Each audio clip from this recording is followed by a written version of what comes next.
Termokimia, Hukum Hess.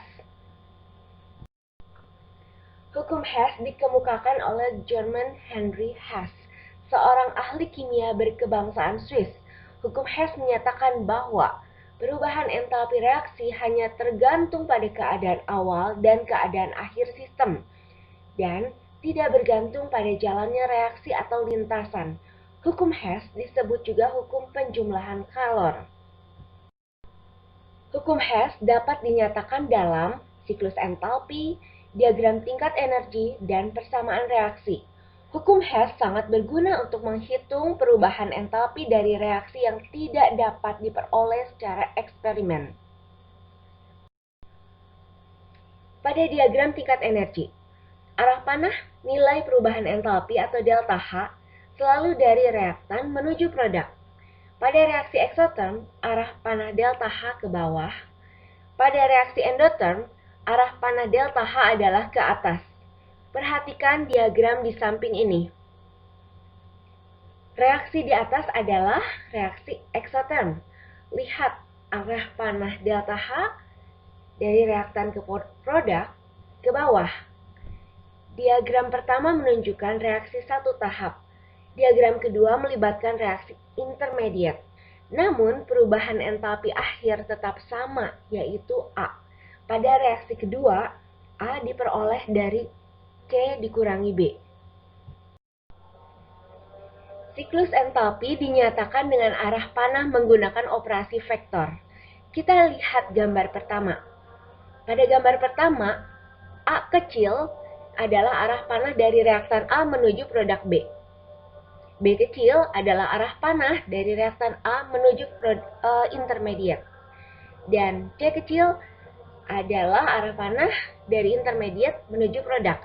Jika kita menginginkan nilai A dari reaktan A menuju produk B, maka jalan lain yang kita bisa tempuh adalah B ditambah C.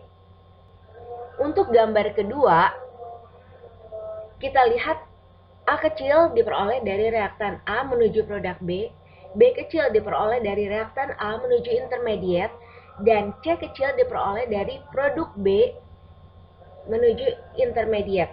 Maka untuk mendapatkan nilai A, jalan lain yang bisa kita tempuh adalah B ditambah negatif C, karena arah panah C harus dibalik agar menuju produk.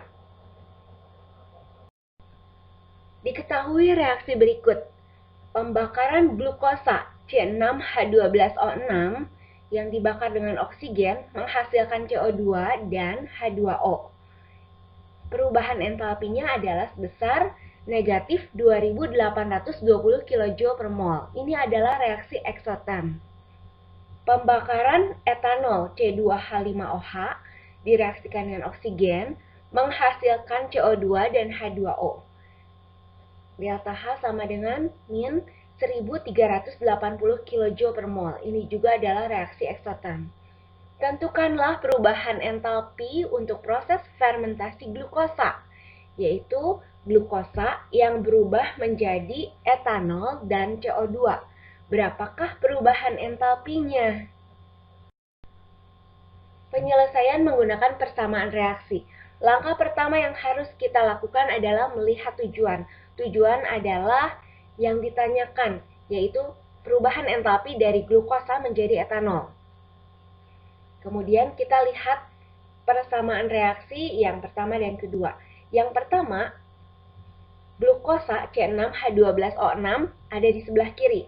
Sedangkan pada tujuan, glukosa pun sudah ada di sebelah kiri dan sama-sama berkoefisien 1. Berarti persamaan pertama kita tulis apa adanya.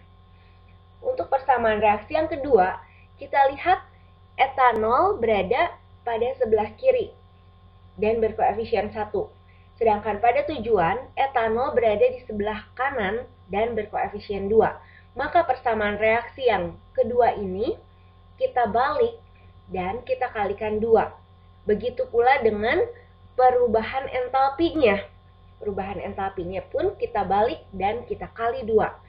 Sehingga setelah dijumlahkan, perubahan entalpinya menjadi min 60 kJ. Penyelesaian menggunakan siklus entalpi.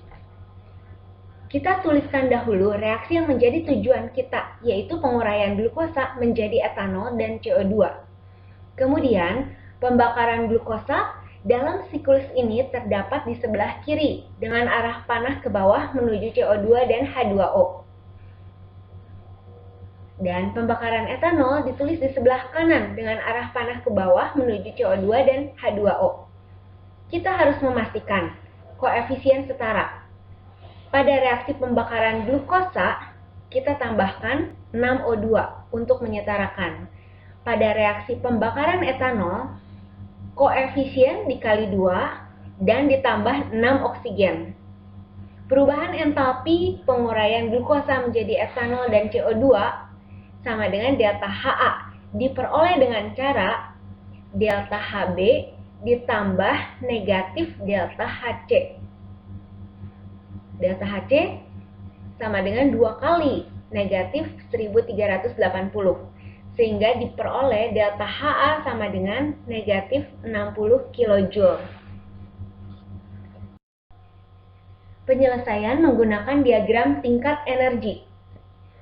Reaktan memiliki tingkat energi yang lebih tinggi dari produk, karena reaksi ini adalah eksoterm. Arah panah dari reaktan menuju produk. Pembakaran glukosa melepaskan kalor yang lebih besar daripada pembakaran etanol. Hasil akhir dari pembakaran ini adalah CO2 dan H2O. Pembakaran etanol dikali 2 agar didapat hasil final yang sama dengan pembakaran glukosa, yaitu 6 CO2 dan 6 H2O. Dan diperoleh perubahan entalpi dari penguraian glukosa menjadi etanol dan CO2 adalah negatif 60 kJ.